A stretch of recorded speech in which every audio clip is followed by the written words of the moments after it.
No matter if points are gained or points are lost, there will be much to discuss. For analysis regarding tonight's Winnipeg Jets game, here are Dave Manouk, Ezra Ginsburg, and your host, Drew Mandel. The Illegal Curve post-game show starts now. Good evening, Winnipeg. Good evening, Manitoba. For all those joining us live on our YouTube channel and all of our social media platforms, we say good evening, universe, and welcome to 90s Night Illegal Curve post-game show style.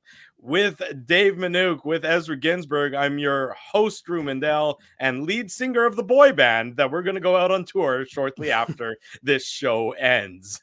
Gentlemen, I regret immediately doing what I did. Where's the luau, Drew? Let's hit it up. You know, if I had my puka shell necklace right now, I would wear it. Unfortunately, I think that's been in storage, but I did decide to go with the goatee. So as you can see, I went with clean shaven, but I kept the goatee look going. And of course, 90s big Hawaiian shirts. Oleg is 100% right, guessing that Drew had 0 girlfriends in the 90s. You are 100% correct. I'm with my you, good Drew. friend Oleg. But I thought I appreciate the support you guys are showing. Ezzy, you're wearing one of Dave's shirts, and Dave, you're wearing a shirt you bought, you said, in 1996 in Anaheim. Is that right? Yep. Pacific Sun, Varney, no big deal.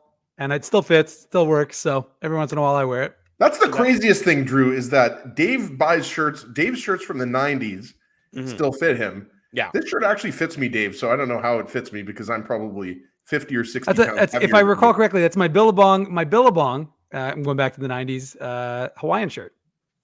Which by the way, will now be burnt. Which will now be burnt now that Ginsburg's worn it. Yeah, that is I'll take it home and put it through the spin cycle. Nobody ever said that the 90s were the pinnacle of fashion or good facial hair. In my case, certainly. My wife came downstairs and she looked at me and said, we're getting a divorce. That's exactly her words that came out of her mouth was, not true. We are getting a divorce. So I said, I'm going to shave before I have to go out in public, aside from the hundreds of people who are watching us live. But real public, I don't consider this to be, the real public. But tomorrow when I go out again, I'm going to look back to being, normal as I ever look. But so are we going to just play, Drew, like Nirvana, Pearl Jam? Hey, they did in the arena. And Guns N' Roses throughout the show? They did at the arena, and let me tell you, it was awesome. I walked in, Nirvana was playing. It was all good tunes. The 90s were in full effect, and give the Jets social media team credit. They had some fun with the players, trying to figure out various things from the 90s and whether they could. I don't know why Sam Gagner had such a tough time doing it, but some of the guys couldn't figure out what a floppy disk was. David Gustafson actually did pretty well, as did Dylan Sandberg, trying to figure out the names of the Teenage Mutant Ninja Turtle. So there was a lot of fun being had with this night. And again, I suspect there probably would have been a ton of fun if the last 5 minutes of that third period didn't happen. Yeah. But I have to give them credit because the 90s music was in full effect. The scoreboard was 90s style. So there was a lot of fun being had, throwing it back to the 90s, wearing the retro jerseys. Donatello, Raphael, Leonardo. What was the fourth one? Michelangelo. There you go. Come on. I got 3 of 4, Drew. Yeah. Donatello was my favorite. What was the rat's name? Splinter. No, Shredder. Shredder. What was the brain? He was the brain inside of Shredder. What was the journalist's name? April O'Neil. Okay, good job, Dave. I just wanted to see how deep your fandom went. What was the sequel movie called? Secret of the Ooze. Alrighty, now that concludes tonight's Legal Curve post-game show. For now and forever, we sign off and say, may God have mercy on all of our souls. To repeat what we said earlier, we didn't have any girlfriends in the 90s. It's true. It's hard to believe that we have significant others now in the 2020s, but we'll see how long that lasts after this display gets out in the general public. Gentlemen, this was a unique hockey game, I would say. It seemed like it was going to be home free. It seemed like this was a easy 2 points in regulation time for the Winnipeg Jets, and then the last 5 minutes of the game happened and chaos ensued. And I was thinking to myself, it must just be so annoying to play against the Carolina Hurricanes, because I think I can count on one hand, maybe one finger, the number of teams in the league that believe and have a coach who genuinely believes that when you're down 3-0 and there's 5 minutes to go, that we can come back in that game. But Rod Brind'Amour, in my mind, is probably, if not the best coach in the NHL, then a top 2 or top 3 coach, because he never Absolutely. he never wavered. He never showed any doubt whatsoever. And the Hurricanes come out and they end up with getting 1 point that they truly had no business getting based on their performance in the last 5 minutes of tonight's game. Absolutely. You mentioned, it was basically the tale of two games, right? Like there was the first 55 minutes and then there was the last 5 minutes, because the first 55 minutes, for the most part, the Jets were playing one of their best defensive games of the year. And the Hurricanes had some chances, and David Riddick made some really good saves. Like probably, the top save was the left pad save on Sebastian Aho in tight in the second period, right? So he was solid, but it's not like, he had to make 35, 40 saves, and he was the reason why, the game was scoreless for the Hurricanes. But you're right, Rod Brind'Amour, and that's the move. That's the smart move, I should say, right? Sure. With 5 minutes left, what do you have to lose? Usually teams, when they're down a goal or 2 goals, they'll pull the goalie somewhere around the 3-minute mark, 2.5-minute mark, something like that. Obviously I'm just averaging it out, but that is the right call in that case, right? Especially I think because, the Hurricanes didn't have, their best offensive game going. So I think I like that. And, I'd have to check the stats here. I'll do that, I guess, at some point, but it seemed like Brent Burns had 10 shots in this game, guys. Like he was putting everything on net, even though the slap ended shot up with 6. There you go. So not that far off, but I'm sure he was probably around 10, 11 shot attempts, but he's a great defenseman. And, Jacob Slavin, we got to give him credit, right? Like he makes an incredible save with the net empty, and, that allows the Hurricanes to tie up this game. So obviously, the Jets get the extra point in overtime, and Rick Bowness isn't going to like the fact that, his team gives up 3 goals. But come on, guys, like that happens sometimes. And when you've got players like Sebastian Aho and Andrei Svechnikov and Marty Necas, and we mentioned Brent Burns and Jacob Slavin, like this is a really good Hurricane. Seth Jarvis is a guy that, we have to talk about. He was really good in this game as well. Good Winnipeg boy from the rink. So, yeah, it wasn't a finish, but as you said, Drew, there's a reason why they call this team the Cardiac Canes, or at least they used to call this team the Cardiac Canes. I think I picked the Hurricanes to go to the Stanley Cup final, which obviously means that, they probably will miss the playoffs. But no, a lot of people were picking the Hurricanes this year, right? Mainly because of, the acquisitions of Brent Burns and Max Pacioretty, who of course is injured and hasn't played a game yet this year. But I thought for the most part, the Jets were the better team. They controlled the flow of play. I really like Scheifele, Connor, Gagne's line tonight. And I also really like Dubois, Connor, Perfetti. And I think you could say good things about all 4 lines in this game. So I'll stop talking here because Dave M hasn't gotten in here. But like I said, for the most part, a really complete game minus 5 minutes, which I guess means it wasn't a complete game. Yes, that would be exactly what that means, Dave M. You were in the building. You touched on the good 90s vibe that was going on there. But this certainly sort of, the Jets, I was going to start the show had it ended 3-0 or 3-1, where it seemed like it was heading. I was going to say that the Jets seemed like they played almost a perfect road game while at home, minimizing the opponent's chances. Everything was to the outside. Carolina was, had been fairly neutralized, over a significant part of the game. I think after 40 minutes, they had 1 high danger chance, and the Jets really looked like they played a solid, 55 minutes. But boy, those last 5 minutes certainly put a bit of a damper on what is ultimately a victory. Yeah, there's no question about it. And look, the odds were in the favor of, we'll get into the Betway game recap, but the odds were in favor of Carolina coming into this game. And the Jets were the underdogs in the contest. And you couldn't tell because, look, you remember, it wasn't exactly as if they got blown out by Pittsburgh. It was a 1-0 game with 2 empty nets at the end of the regulation, right? And on Saturday night. But one unintentional, but empty. One unintentional, true. Yeah. But the goaltender was still on the ice. He just happened to be out of his net. But the reality is, the Jets, it was an unusual kind of couple of days. And I was curious to see how they would bounce back, right? They had an optional practice yesterday, then an optional morning skate today. So, Rick Bowness is really kind of allowing the team to have a lot of latitude in that regard. And yet they came out, like it was kind of a slog. It was kind of it was a fast first period. There weren't a lot of whistles. But you weren't sure how, the two teams would come out against each other. And I thought Winnipeg handled themselves. They acquitted themselves quite well in that opening, 20 minutes of the game. And I thought that was important based on, coming out of that Pittsburgh game, not happy with the loss, obviously, and wanting to at least win 2 of the 3 games during this 3-game homestand before they leave and head out on the road and play a bunch of Central teams, starting with the Minnesota Wild on Wednesday. Gotta love these 6:00 starts. Gotta love this 6:30 start. That was bizarre. By the way, big shout out to Daniel Graves of the Watchmen. That was a amazing rendition Absolutely. of the national anthems, the Canadian and the American ones. It's kind of funny. I don't know if they must have showed it, but there's guys who yell free from the Bombers. Yes. And so I guess some people think that they were like booing or something like that. They weren't booing. They were just, it's kind of like a Bombers tradition they brought here into at the Canada Life. And it was funny though, because as he's singing, he just stopped, kind of giggled, and then kept on rolling. But just a phenomenal rendition of. I was hoping he'd break out to "My Life as a Stereo" as soon as he finished. Speaking of the '90s, that would be very apropos, right? Yes, exactly. That's hence the reason why I said it. But the point is, I was hoping that it would happen. He didn't, of course, do it, but he did a great job on the Canadian and American national anthems. So shout out to the Watchmen, who, of course, were a band that many used to see here in Winnipeg back in the day. But yeah, Boneyard Tree, Drew.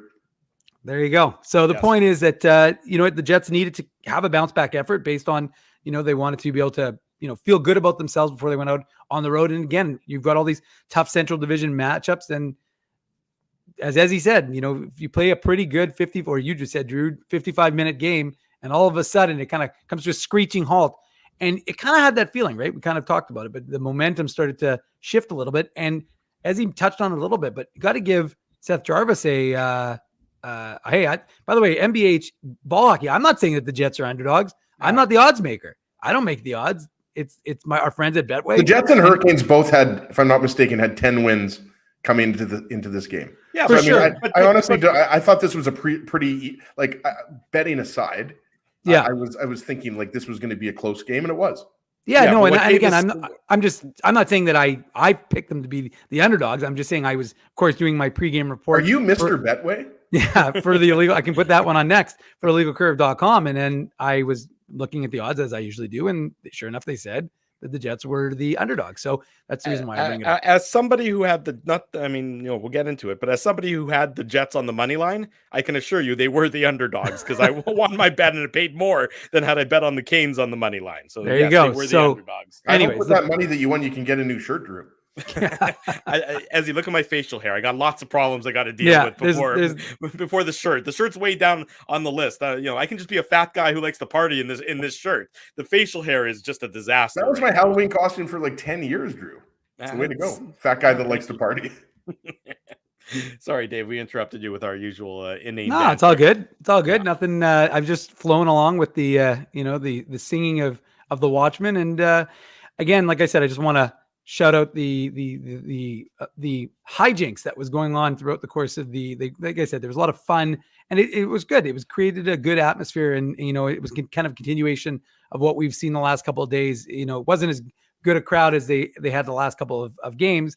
Mm-hmm. But at the same time, like I said, there was a lot of fun, and you get some goals scored from the Jets. They look like they're like walking away with the game. So all of a sudden the crowd is getting into it, and there's a lot of excitement. At one point there was a big save Dave chant going. So folks were having some fun in Winnipeg.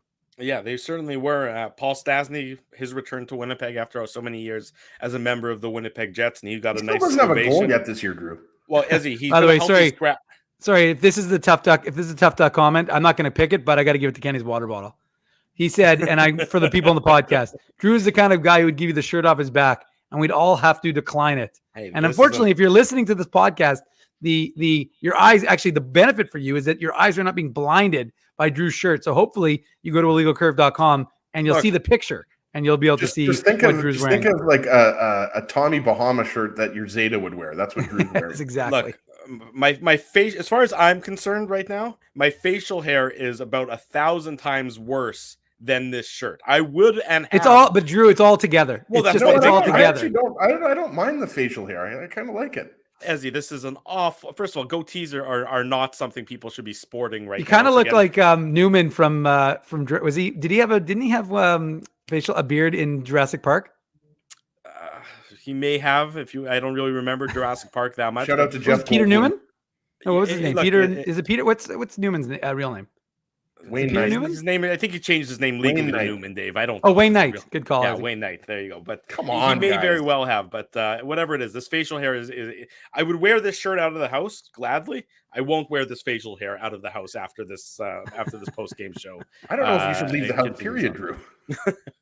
I was saying about Paul Stastny. He doesn't have a goal this year. You mentioned that, Ezzy. Yeah. He's been a healthy scratch at times this year. He played the fewest minutes for the Hurricanes tonight. 7 minutes and 23 seconds. Derek Stepan on the fourth line. Yeah, and Stepan even played more than him. He played 8-12. So you can sort of see that Stastny hasn't really been able to find an easy transition to being a member of the Hurricanes. You wonder, has Father Time finally caught up to him? Hopefully not, because he was Actually, his father was a pretty good hockey player, so that's not bad. Let's get into the Betway game recap, because I can see Ginsburg's in one of his moods, and otherwise I'm not. I will say quickly, Drew, though, the Yeah. Jets fans are probably happy that the Jets got Sam Gagner instead of Paul Stastny. Sam Gagner's Also, at son of a former NHLer. $750K versus $1.5 million. He's got 6 points, 3 goals, 3 assists. So a little bit. Chatham, Ontario. There you go. The Betway game recap is brought to you by Betway, one of the most trusted voices in sports betting, both in Canada and all around the world. Betway is the sports betting app that puts you, the customer, at the forefront. With a large selection of betting options in sports, as well as strong promotions and fair odds, what are you waiting for? Head on over to Betway and bet your way. Must be 19 years or older to play. Please play responsibly. Before we get into it, my dog is rooting around here for some reason. She never comes in to the studio. My You have to electrical feed room. her, Drew. She's hungry. I feed her all the time, and I promise you that's the least of her concerns. It's odd that she's just sort of rooting around me right now. So if you see me disappear randomly in the middle of the We can show stop the for show a if you minute or want, two. Drew. We can take a 5-minute break if you want. No, it's fine. It's just my dog is just doing things that are just unusual for her. In any event, Pierre-Luc Dubois opened the scoring for the Winnipeg Jets. That's at the 18:34 mark of the first period. Blake Wheeler and Cole Perfetti with the assists, and it's a beautiful breakaway by Dubois after a nice setup by Wheeler and a nice sort of defensive play by Perfetti, but a bit of a fortuitous bounce as the Hurricanes successfully checked Perfetti, went right onto Wheeler's stick, and he was able to immediately headman the puck up to Dubois, who obviously went in and scored the opening goal. I saw request for the dog to see the dog, so here's the dog. Brixton. There you go. Brixton, say hi to the people. Hi, Brix. You guys can now talk about the goal while I'm holding Pee on the Drew dog. now. Pee on Drew, Brixton. Okay, let's get into this goal here because I think Brixton's good. I think Brixton just wanted a little belly rub. I'm sure she did. Brixton So does Ezzy, folks. Dog, And dog. unfortunately, so does Ezzy. And I'm the only one here to give it to him, unfortunately. Dogs are just like human beings. They just want affection. That's all. We're complex, but we're also simple. We just want love and lots of food. You kind of nailed it there, Drew. I mean, it was just a turnover at the Hurricanes at the blue line, and I really like Cole. We talked about Cole Perfetti and Dubois and Wheeler, and they just combined there. I think it was Slavin that lost the puck, and then was it Aho or Svechnikov? I forget. A couple of Hurricanes bobbled the puck there, and as you mentioned, Dubois was sprung nicely there, and he made no mistake about it. Just a really nicely placed shot, and he continues the hot hand. Well, and you got to also credit Blake Wheeler, because that's a world-class pass that he makes to Pierre-Luc Dubois from his blue line to up to Dubois, to the streaking Dubois, to hit him with that pass. Because we've talked about it, a lot of the passing has been not crispy, and a lot of the passing has really killed a lot of momentum for the Winnipeg Jets. So, I mean, that's what you see. What happens. Good things happen when you're actually doing what you need to do, and that's what Blake Wheeler did, and that's what Blake Wheeler does. And Pierre-Luc Dubois, quickly up to 8 goals on the season. I mean, he's on pace for about 40 goals. I think it's like about 38 goals right now on the season, which is not bad given I think his career high is about 28. So, he's continuing, and obviously he's incentivized to have a big year. But the Jets, we've talked about it. You need Mark Scheifele to produce. You need Pierre-Luc Dubois to produce. So that's only going to be a good thing if you've got those two centers scoring goals for your club. I just wanted to, sorry, Drew, I just wanted to say, I know we have 6 more goals to get into here, but I just wanted to mention, I thought the Jets were doing an excellent job pressuring the Hurricanes D. This is an obvious example, but they were doing this all night long because we talked about Burns and Slavin and Brady. We know the Hurricanes are their top 6 defensemen are arguably top 5 in the league. Like this is no surprise here, right? And again, going back to what we said before, adding Brent Burns to an already formidable decor is a reason why the Hurricanes have been picked by a lot of people to go deep in the playoffs. So I just really liked how aggressive the Jets were at attacking the Hurricanes defensive at the blue line. Yeah, I thought the Jets, again, for the vast majority of this game, really played a textbook style to try and neutralize what Carolina does best. They were aggressive. That's what you have to do against a team like Carolina. You have to be aggressive. That's right, because otherwise, I mean, Carolina, there were times, of course, probably in that first period until Dubois scored, where it seemed like Carolina was coming in waves, and you sort of thought that it was almost feeling that they were going to get that first goal the way the flow of the game was going, and then Dubois gets this opportunity. The Jets were, they were opportunistic in tonight's game as well. They so effective at neutralizing Carolina and sort of keeping them away from the high danger zones. As I said, the Hurricanes only had one high danger chance after 40 minutes at 5-on-5, and then the Jets were opportunistic, and they continued to be opportunistic. Mikey Eyssimont, his first as in the NHL, assisted David Gustafsson and Jansen Harkins. And, this is the story like the first goal. It starts with a good defensive play in your own zone. I mean, an incredible play by Gustafsson. And you can't, that's what he does. And that's why he's so effective. And how great is that for Mikey Eyssimont? Charging hard in to gobble up that loose puck and that rebound. You could see the exuberance on his face when he got that first NHL goal, because I'm sure it's tough to play in the NHL, not consistently, but on an ongoing basis, and not yet have that first NHL goal. And so that was great for him to see. Now, Dave, you got to go here. I'm not going to speak. Yeah, to this this. is sorry. That was the Manitoba Moose connection. So you go, Dave. This is the moment to shine, Dave M. All right, if you insist, Ezzy. If you insist, I was going to say, Drew, at one point during the first period, it was quite the Moose line when you had of course, the trio that you just mentioned, as well as Ville Heinola and Dylan Samberg as a 5-man unit in the first period, controlling play. They weren't just, being pressured. They were actually controlling play, loving David Gustafsson's game. I mean, you can see it more and more, especially as he's getting more and more comfortable. He is just putting it all together. And again, I said this is, in the second period, it is amazing what happens when you allow guys to do what they do and excel at in the AHL to continue to do and what they excel at the NHL level. And so, them trusting him as a PK specialist is not a bad thing, because he's so responsible, and we saw it. And again, it's not just what he does defensively, but again, good defense creates good offense. And like you said, Drew, that's exactly what happens. Jansen Harkins is in good position as well. He gets that puck over to Gus, and Gustin obviously takes it and drives. And both Hurricanes are so focused on Gustafsson, and then the high man is focused on Harkins. And it's good because, again, like I said, it's not like everybody sat back and watched him.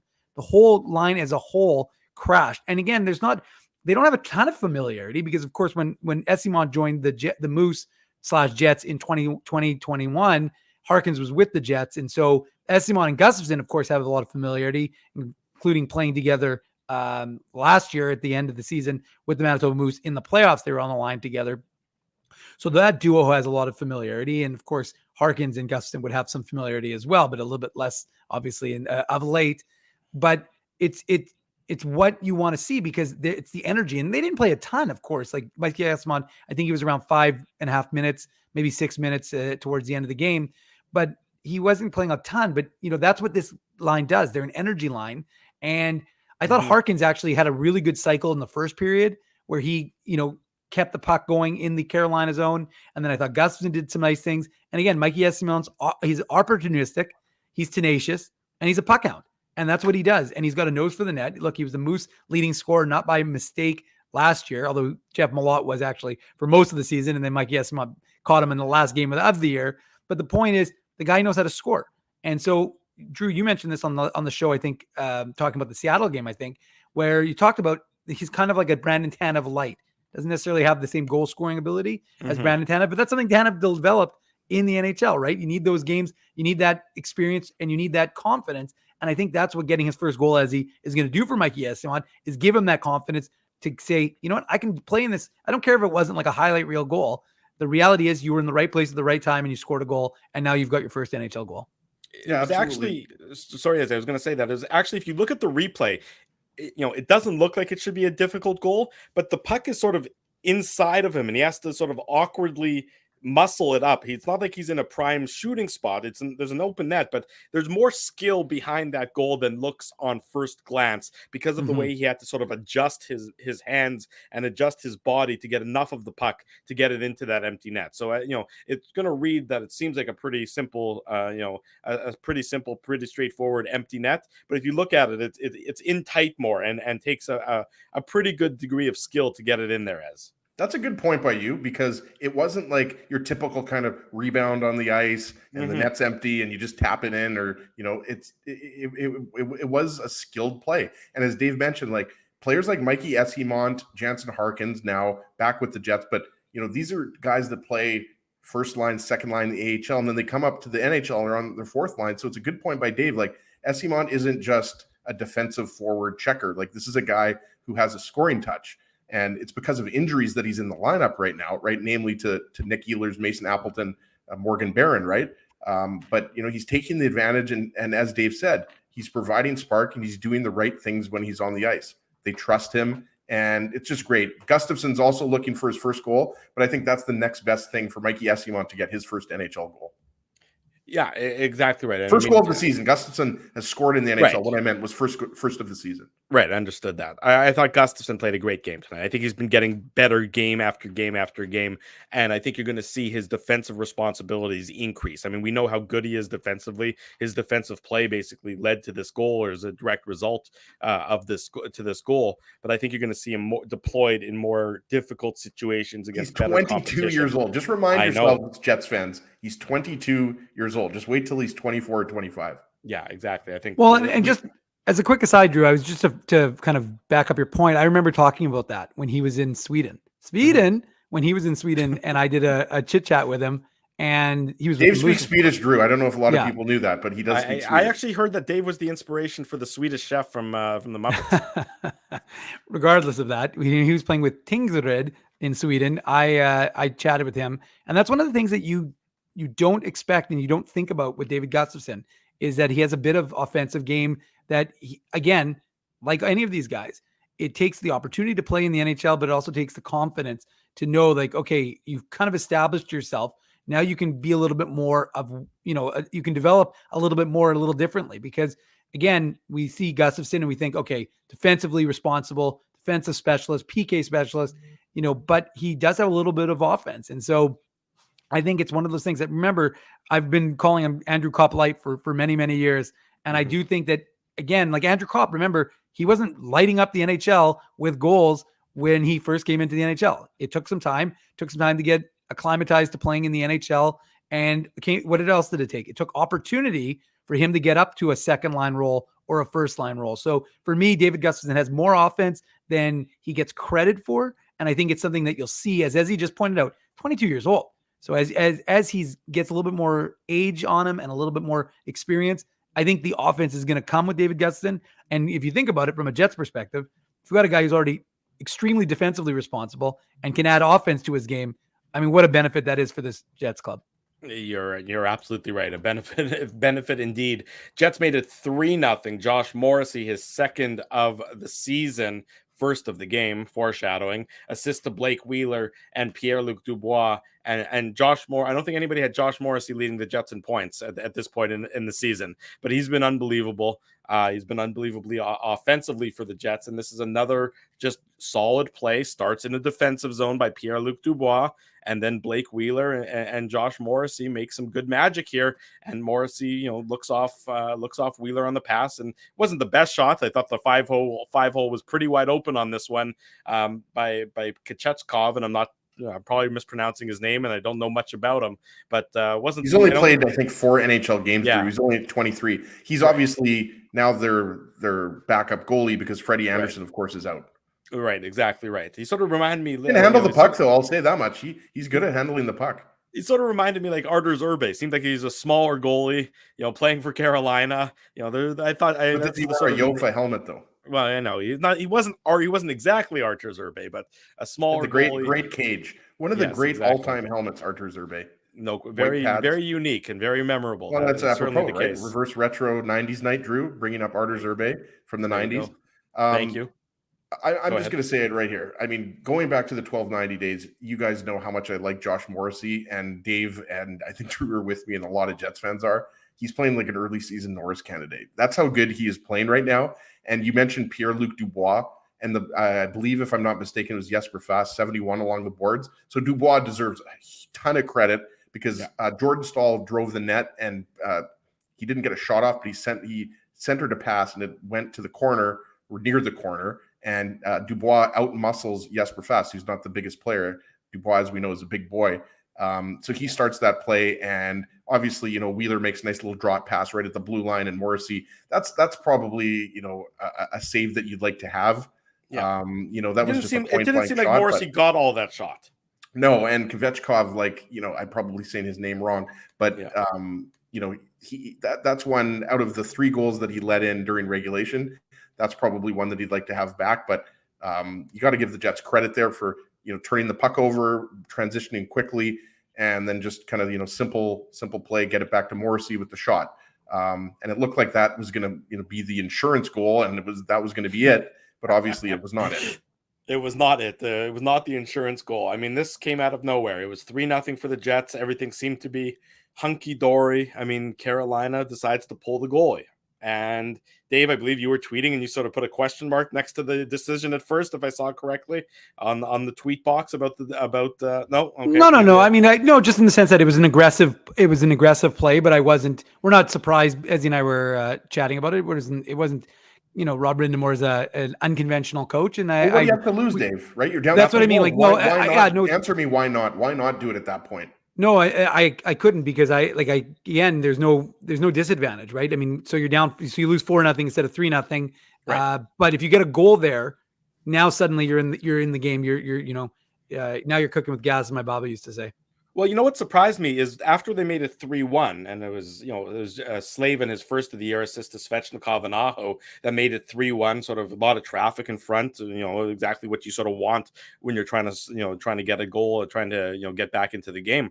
What surprised me after that goal, and you guys can touch on that goal as well, is that when he pulled the goalie so early again. I thought he would have waited a few more minutes, maybe until there was 2.5 minutes to go to pull the goalie again, but he did it early again with when it was 3-1. So I mean, you can see the aggression in his move, because to your point, Dave M, what's the difference? If you lose 4-0 or if you lose 4-1, it doesn't matter. It's the same loss in the ledger. It's not like you can lose extra bad because you give up more goals or anything.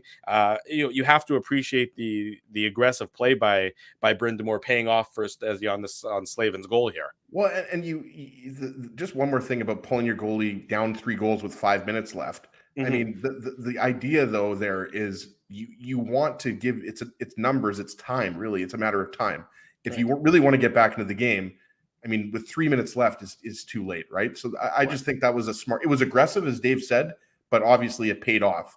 And even if the Hurricanes ended up, losing that game 3-2, I mean, we would be talking about how that was, the right decision by Rod Brind'Amour and the coaching staff, right? But I mean, so yeah, on the goal that was scored by Slavin, I mean, that was just a little bit of, I mean, that's the thing. The last 4 or 5 minutes were pretty chaotic in the Jets' end, and that's going to happen when you pull your goalie and you've got all those talented players like we talked about: Svechnikov, Aho, Brent Burns. But this is kind of the old just shot from the point and traffic. Not much more to that. They had a lot of seeing eye shot. Exactly, they had a lot of possession. Sorry, an auto ad just pulled up, so I couldn't even hear myself talking there. Let me just mute that. There we go. So it was just a lot of traffic in front. I don't know how much David Riddick honestly saw that, Dave. I don't think he saw it at all, and it's so you sort of feel bad for David Riddick. Not bad because he gets the win, but he played a pretty good game. There were the couple saves he made on Sebastian Aho early in the first period, the breakaway, and then there was another quality chance. And David Riddick, I think, second period was a left pad save that he made on Aho in tight. Yeah, right. So he had a number of good saves in today's game. The numbers aren't going to look great for him. They're not going to do anything to boost his numbers, but he certainly was more than capable in net for the Winnipeg Jets tonight, and just except for the last 3 minutes when all hell sort of broke loose there. Well, it was also a surprise start, right, Drew? Like, to your point, like we thought Hellebuck was gonna, like, I was telling Dave, obviously, the Jets are just trying to prove me wrong, because on Saturday's show I said I wouldn't be surprised if Hellebuck gets the next 4 starts, because the Jets don't have a back-to-back till December 8th or 9th, and then they start Riddick. So, I mean, coming off of a 3-0 loss to the Penguins, where Hellebuck played really well, I mean, only one of those goals was scored without the empty net, right? So it was just a bit of a surprise start. So I agree with you. Even though he allows 3 goals late in the third period, he was very solid for at least the first 55 minutes. Yeah, he definitely was, Dave. Yeah, no, I mean, I said it, and in fact, I would have had him as a star of the game had it not blown up the way it was, because you could see the way he was solid. I mean, he made a couple of big saves when the game was tighter, right? When it was a 1-0 game or a 0-0 game, he made a couple of, again, Carolina didn't have a ton of chances, but he was solid in net. And that's all you can ask from your backup goaltender, is that he gives you a chance to win. And that's exactly what, and like I said, the crowd seems to be warming up to him. And, the big save Dave chant raining down from Canada Life from the fans. They were into it.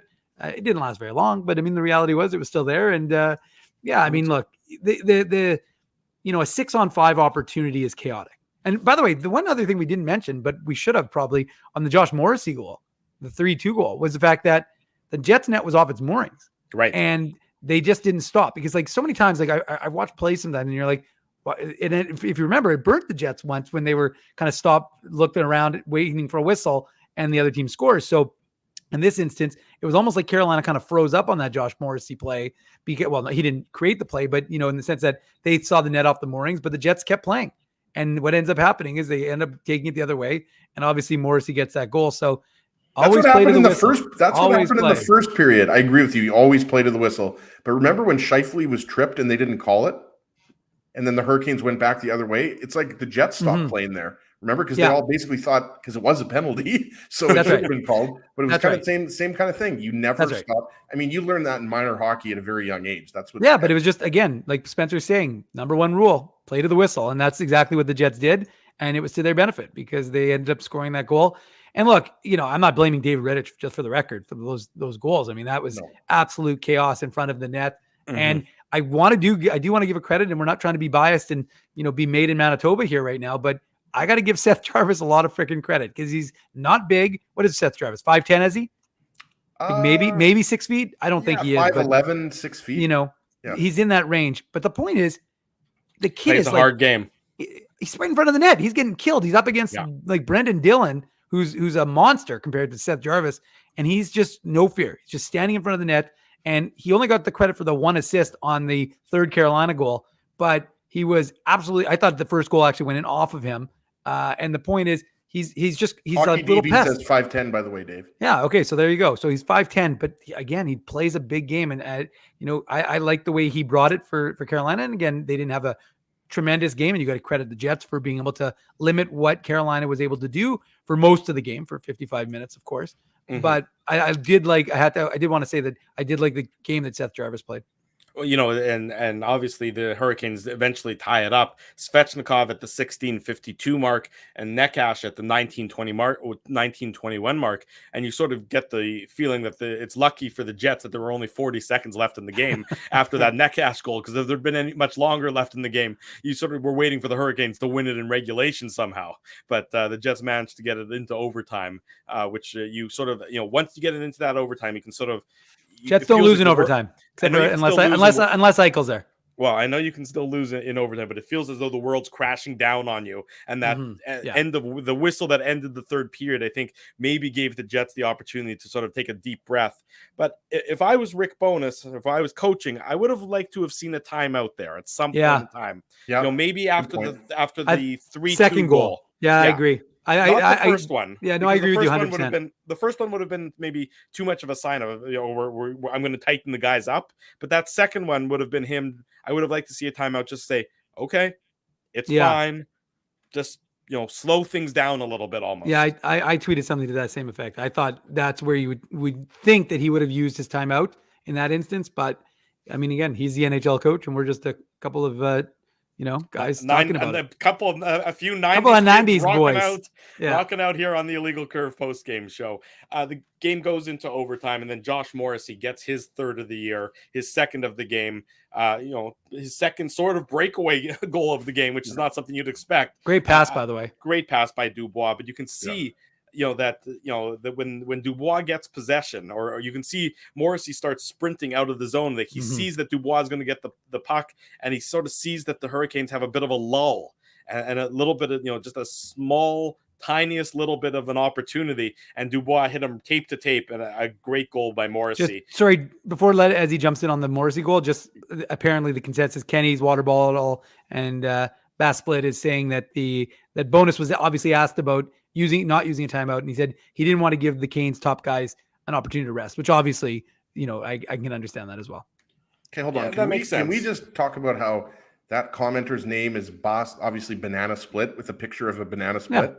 Yeah. I mean, that's fantastic. Not only am I hungry for Banana Split right now, I just got to give it props for that. Like, of all the names you can pick for yourself, obviously he or she really likes Banana Splits. I just like that name. Does somebody want to touch on the game-winning goal now, or are you going to go make yourself a sundae? I'm more concerned. I'm more concerned about Ezzy going into my freezer now. But go on, Ezzy. I mean, Dave, if you've got like some vanilla ice cream and some bananas, but you got to have sprinkles though. There's got to be sprinkles on it. No sprinkles. Big sprinkle guy. I'm a milkshake guy. I don't like. Me sprinkles. Too. What about a summer goog at BDI? I don't like BDI. You don't like goog? You don't like BDI? Are you more of a Sergeant Sunday guy? BDI is okay. It's a good walk, but I don't like the Sergeant Sunday's better, to be honest with you. I mean, sorry to BDI, but Sergeant Sunday is where I'm going to. I'm a North Ender. I go to the Banana Boat in Elmwood. Just saying. There used to be a banana boat on South Osborne, for the record. There was two banana boats. Please. There was, yeah. Now I'm a North Ender. Please, you guys keep your little frou-frou South End ice cream places to yourselves. Also, shout out to Nick and Nikki DQ Group, who obviously have a great array of ice cream products. Okay, let's get into the overtime goal here.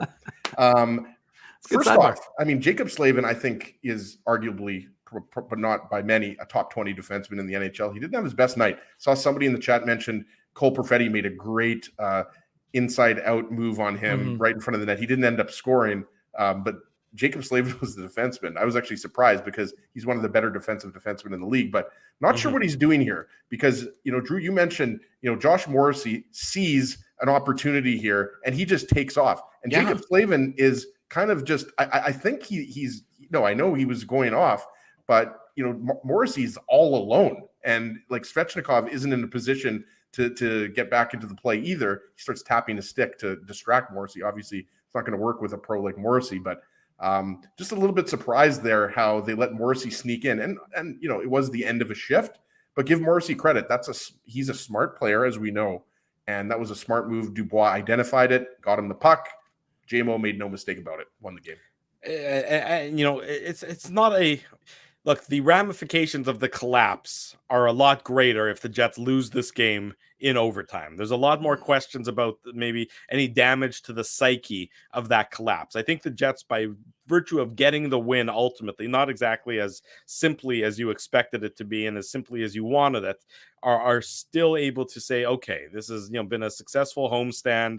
We got 2 out of the 3 wins. We're still one of the top teams in the league. I think I saw somebody say the Jets are 4th overall in points percentage at this point. What are they now? 11-5-1 after tonight's victory. Who's top 2 though, Drew? I don't know. There's a team that's been winning a lot of games lately. I have no idea though. I'm sure you don't. Maybe a team in New Jersey. Does that sound familiar?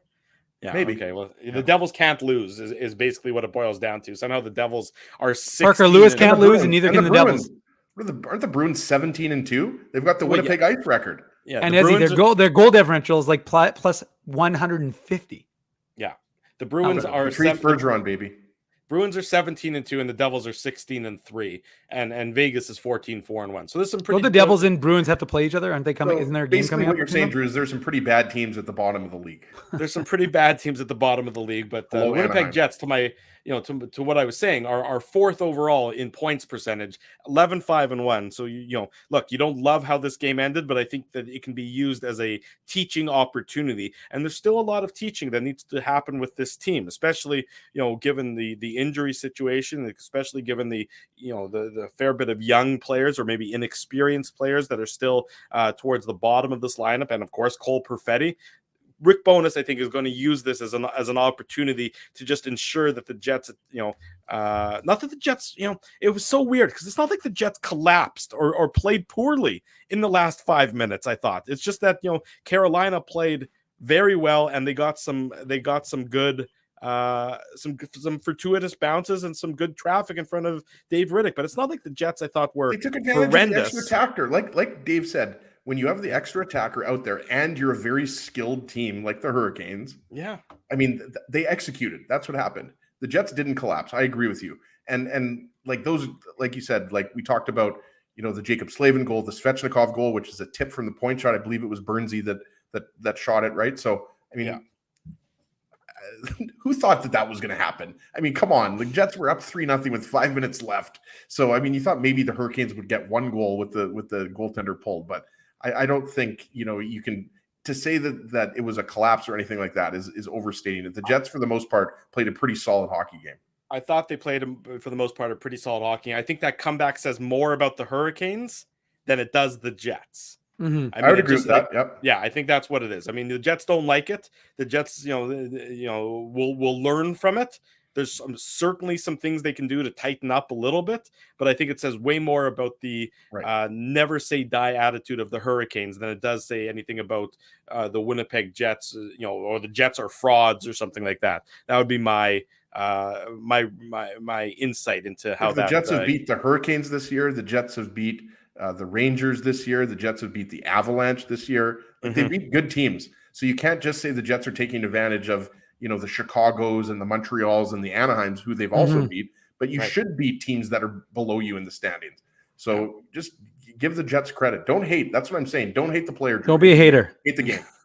Well, and just one of the things I don't know where the quote is right now, but it was someone said in the Rick Bowness to Ezzy's point about the Norris. Yeah. Apparently, he had said something to Josh Morrissey during the summer about when the final Norris count comes out, I want to see your name in that top 10. And Josh Morrissey again. Who said that, Dave? Apparently, Rick Bowness said that to Josh Morrissey during the summer. Yeah. So here's the quote from John. Way to motivate a guy, right? Yeah. Yeah. Here's the quote from John Liu. Rick Bowness placed a challenge before Josh Morrissey during the offseason to continue to improve as the team's best defender. Quote, at the end of the season, when the top 10 D are named for the Norris Trophy, I want to see your name on the list. Yeah. And it very well could happen. Well, and again, I ended the post-game recap with it. How many people had Josh Morrissey through 17 games as the Jets' leading scorer with 3 goals and 15 assists? But you want more assists, though, Dave. I know. I do. He's getting a few too many goals for you. I know Dave M wants 82 assists from Morrissey. Absolutely. I wanted Josh Morrissey to hit that mark of 82 assists in 82 games. But at FZ, if he wants to break up his reverse Cy Young bid, that's his decision. That's his opportunity. But I mean, look, Josh Morrissey has to be the best defenseman for this Winnipeg Jets club. We've talked about it for years. Mm-hmm. And it's amazing. We didn't even talk about, Ville Heinola and Dylan Samberg pairing. But we're going to. I suspect we will when we come back from a break. Very good. Winnipeg Jets 4-3 victors in overtime. We talk about Heinola. We talk about Samberg, the unique code word of the day, Tough Duck Took. Much more to come. Don't go anywhere. It's a Monday night edition of the Illegal Curve post-game show, 90s style. We're unfashionably dressed with bad facial hair as well, but stay with us. We're live on YouTube and all of our social media platforms. Jerry Seinfeld, Chris Rock, Jon Stewart, Dennis Miller, Brad Garrett, the biggest acts and all the up-and-comers. They've all made their mark at Rumors Comedy Club, North America's longest-running independent comedy club. Rumors has kept Winnipeg laughing for over 25 years. When was the last time you laughed out loud? Make it a great night out with friends or book your office or birthday party, even a fundraising event at Rumors. Get all the details and dates on upcoming shows at rumorscomedyclub.com. He winds up. Oh, Whoa! Looks like Ezzy took that one right in the choppers. A blistering fast puck hurts like HE double hockey sticks. That's why I let the pros at Linden Market Dental Center turn my yow into Wow. Get your brilliant smile back with state-of-the-art restorative and cosmetic dentistry from real pros. And remember, always wear a mouth guard. Now that's solid on ice advice. Learn more at lindenmarketdentalcenter.com. Creating smiles for life. Whoa, Ezzy, everything okay? You look stressed. Of course I'm stressed. We're moving, the house is upside down, the kids failed miserably at packing the fine china, and my life is in chaos. Chaos! Yes, that does sound like a problem. What am I going to do? Ezzy, relax. Rolly's Transfer Moving and Storage is the answer. With 60 years of experience in moving Manitobans and a track record of exemplary customer service, one call to Rolly's and your stress is gone. No job is too big or too small. Just visit Rollies.com and they will take it from there. Thanks, Dave, and thank you, Rollies Transfer Moving and Storage, online at Rollies.com. Dave, my man, why are you in the car already? It's hours until game time. Drew, it's because I'm stressed out right now, driving around downtown Winnipeg, looking for a parking spot, and I'm not finding one. I've lost Ginsburg. I don't even know where that guy is right now. Dave, haven't I taught you anything? Do what I do. Pre-book your entire month's worth of game day parking with the Grid Park app. It's super easy to use and saves me both time and stress. Well, Drew, I'm not independently wealthy like you are. So I'm sorry that I don't have millions of dollars to pre-book my parking month in advance. What's that going to cost you? $25? How about $5? Come on, $5? No way. $5. I'm not telling you a lie. And our listeners can get a free park with the new special promo code Illegal Curve. Guess what? There's more. Come on, there's more, Drew. You're lying to me. What more could there be? Grid Park now has underground parking, so my car can stay warm during the game. So wait a second. All the driving around I do, looking for parking, minus 40. You're telling me I could be toasty warm in a car after the hockey game? That's exactly what I'm telling you. Underground parking. Just download the Grid Park app. That's GRYD Park and use the code Illegal Curve. All one word. You'll park for free your first time. Hi, it's Drew from Illegal Curve here. Selling your home can be stressful, but it wasn't for me. Thanks to my friends at Zappia Group Realty, they made the process so easy. My home sold within 48 hours and with multiple offers. Zappia Group Realty took care of everything with their exquisite customer service and attention to detail. If you want to sell your home for more in less time, get started by talking to Frank and Mauro Zappia of Zappia Group Realty. Online at zappiagroup.com. For 3 generations and over 80 years, Tough Duck has been making apparel that works and plays as hard as the people who wear it. From jackets to work boots and everything in between, Tough Duck's clothing can handle the harshest environments, even the Illegal Curve hockey show. Work to live, live to play. Visit toughduck.com.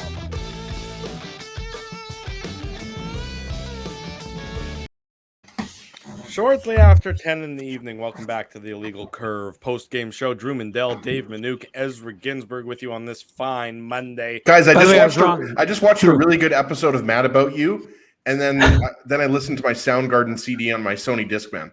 By the way, I was wrong. This is a Fresh Jive shirt. I said Varney. Fresh Jive. Dave, but we have to really restart the show entirely. After that mistake. Let's go back to the beginning. Yeah, let's restart. Oh, you didn't have a Stussy shirt to wear? I was going to ask. No, I don't ever. Yeah, I don't think so. Do you frequently wear that shirt from 1996? It's also a stain. Actually, I misspoke. It wasn't 1996. It was 1998 when I got it. Oh, well, that makes it a lot more current. I didn't realize it was 1998 in that case. And I still wear it. Why can't you wear? Come on, what's old is new? You can. I'm not. I was just curious. Like, you knew exactly where that shirt was. Yeah, I remember. PacSun. Oh yeah. Well, actually, no. Labeled. I didn't really. All Dave M's walk-in closet is labeled. Easy access. Yeah, it's right there. Okay, well, I mean, you look. Who am I to criticize? I'm wearing a big flowery shirt now. My big flowery shirt is actually a new shirt that has been purchased, but just looks Hey, like it could have that's been an even old worse. shirt. Well, no one ever said I had good fashion sense. No one ever said I had good hair. No one ever said I had good facial hair based on today. We got all sorts of problems going on. So it's just sort of different degrees of problems is what we're experiencing here. Colby Spence, our crack photographer, wants us to go What's up, tarps Colby? off. So I don't think anybody wants No, that, Colby. I don't There's think so. just a lot of hair. And If you're not following our Instagram account, by the way, follow our Instagram account because in addition to being a great dude, Colby is an unbelievably talented photographer, as is Alexander James. So yeah, check it out. Colby, what's up? There you go. That was well done there, Mr. Ginsburg. Ville Heinola, let's talk about him. He got his season debut for the Winnipeg Jets tonight, largely playing with Dylan Samberg, but playing on his right side, and then at times playing on his left side. It's they were sort of freelancing with each other. Ambidextrous, Drew.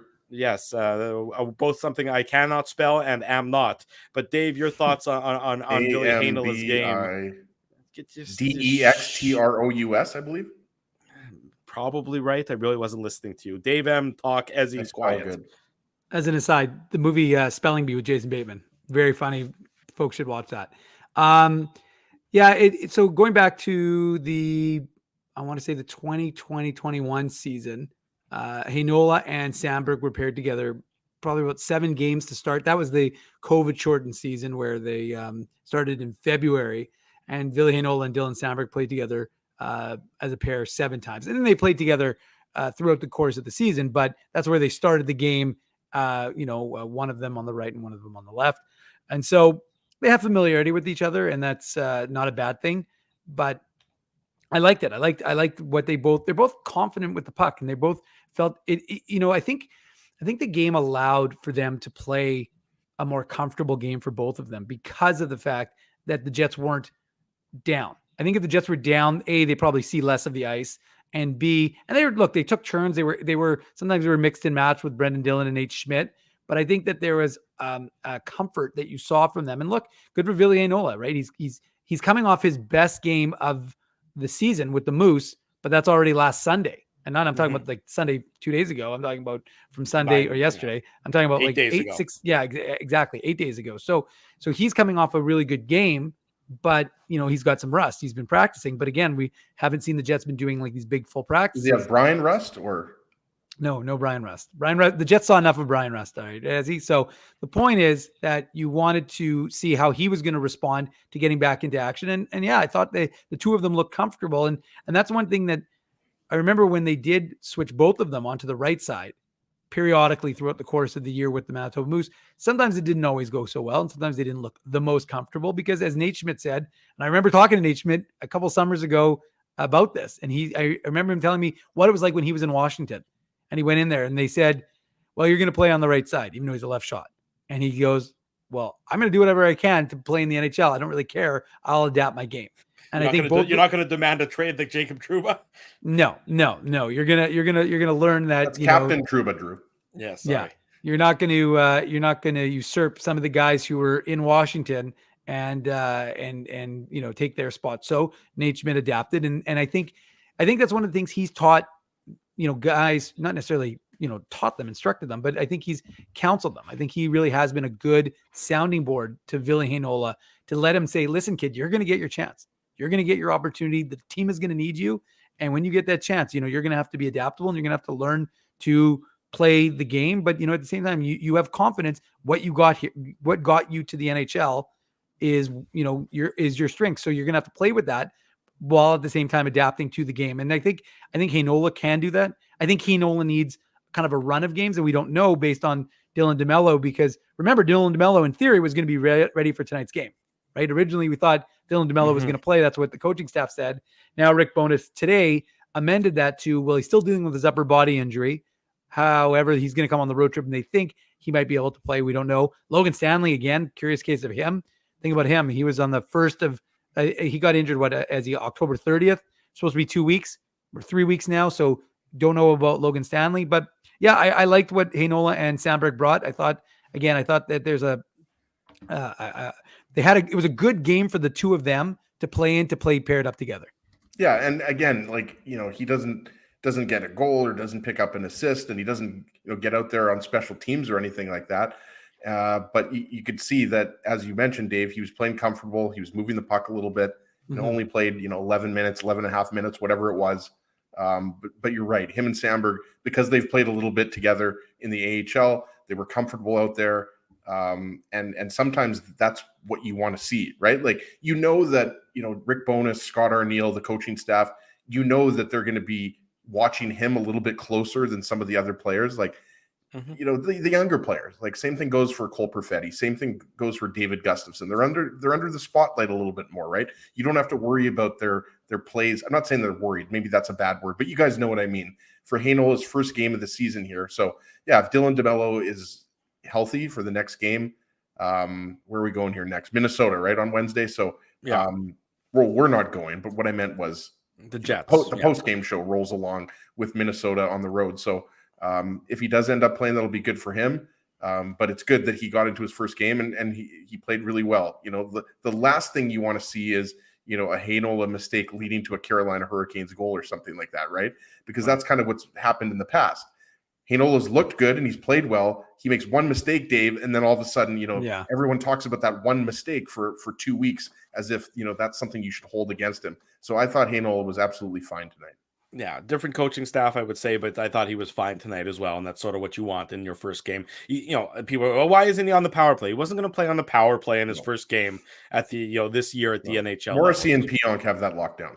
They for now, if Heinola continues to play at a high level and continues to do what's necessary, then he'll probably have an opportunity on the power play at times. But it's not going to happen immediately. He's not going to immediately step into the lineup and be on PP1 or PP2.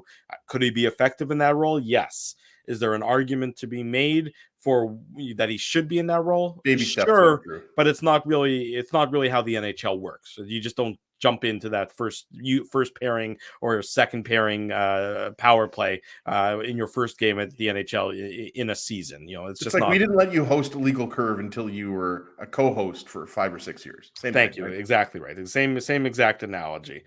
Dave M, people have already guessed the unique code word of the day. Yeah, because it's not that inventive. You got to think outside the box, man. Think outside. I'm going to guess that Dave went with jerks. Close, Ezzy. He went with bunch of jerks. So the unique code. I know you too well, Dave. Yeah, of course. Well, apparently everybody knows me too well. The unique code for the Illegal Curve contest, where you get bonus entries to win merchandise from us, is bunch of jerks. One word, all capitalized. Put that into the link at the bottom in the show description.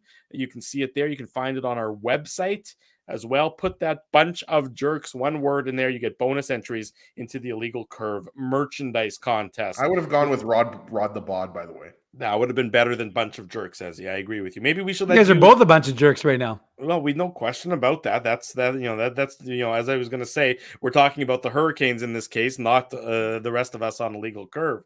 But that Rod the Bod would have been a good one as well, as it would have been fine with that. Okay, I'll make you guys a vow. I will be in the Hall. I won't go something very obvious like Minnesota Nice or something like that on Wednesday. The winner of the Illegal Curve merchandise contest, Dave. Sneaky Pete. Well, that would be a good one. That would be. You just gave it away already. But Twin Cities would be better. Anything better than Vikings. Yeah, Skol. That would be work. The Vikings play Thursday, of course, at home. A bunch of the Jets guys are going to the, as I think it was Mike McIntyre said on the show on Saturday. A bunch of the Jets are going to the Cowboys Giants game on Thursday afternoon in Dallas after the Jets play in Minnesota on Wednesday. You were at Texas Live, Drew, a few years ago. We were. You're right. Yep. We were in Dallas for the Texas State Fair. We went to the Red River showdown between Oklahoma and Texas as well. We saw Kyler Murray, who's out of the lineup for the Arizona Cardinals tonight, but the Cardinals are being handled by the 49ers. That game. It was also the hottest game on record, and we also saw fire before the game.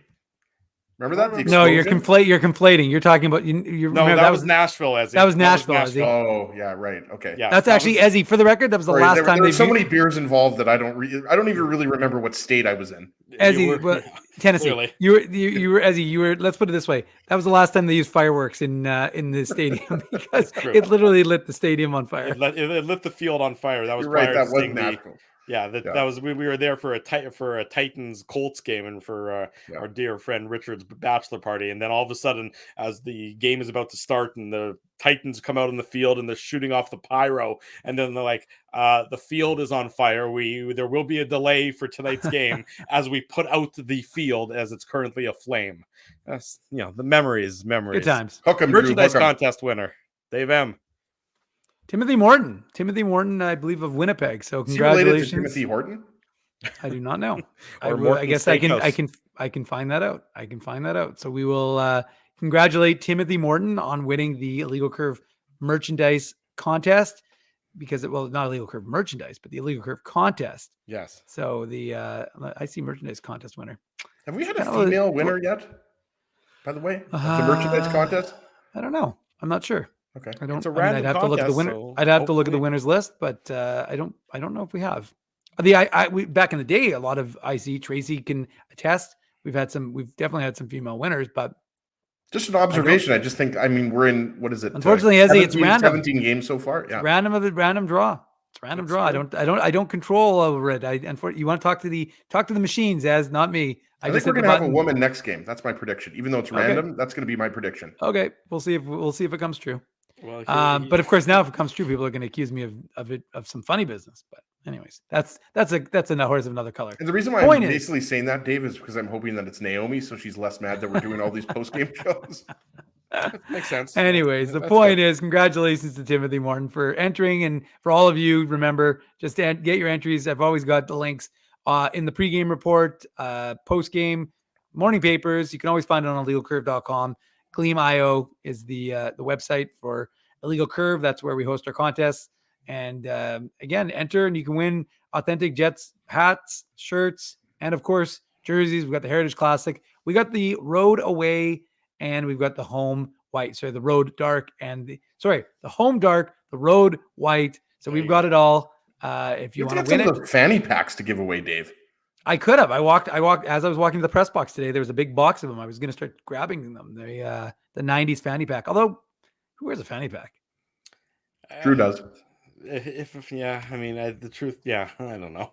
It's very convenient. Apparently, they're back in style. What do I know? I think I would say that for traveling, No. It works. So if you need to carry all your things like your keys and your glasses, your Sesame Snaps. Ezzy, look, it's almost like Brent is trying to tell us something. It's time to pick a Tough Duck winner. And there it is. Oh, there we go. Shout out to Brent. Can you read it?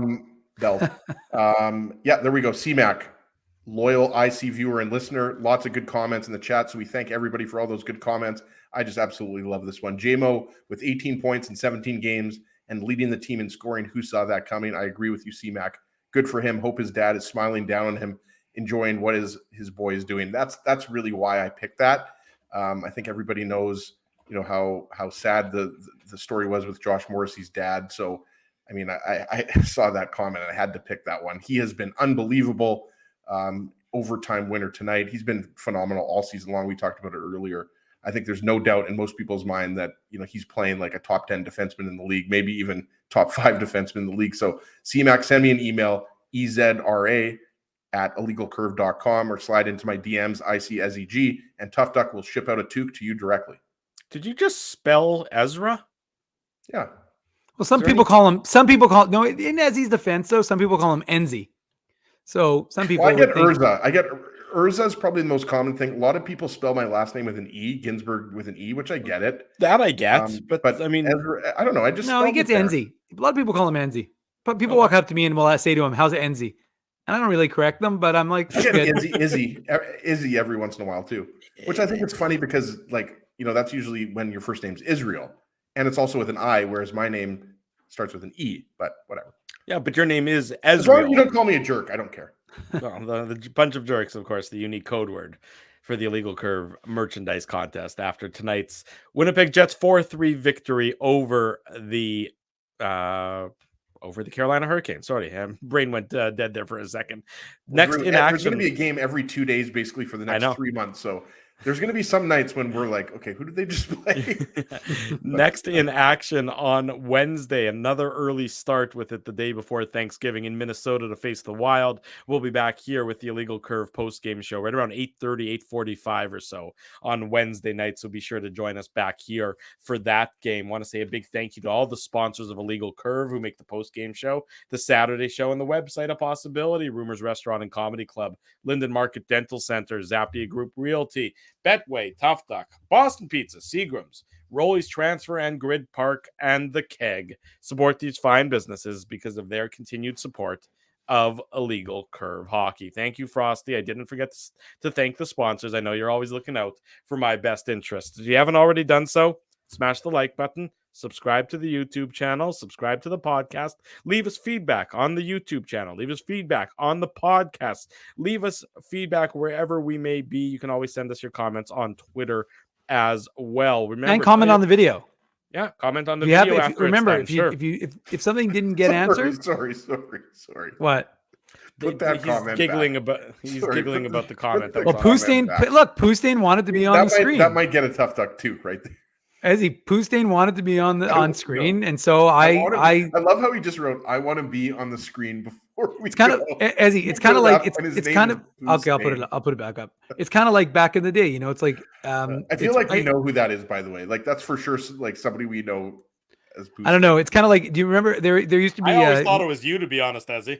I feel like we should put that comment up, Dave. Like after I just every did. single. No. But I feel like we should put that same comment up at the end of every single show.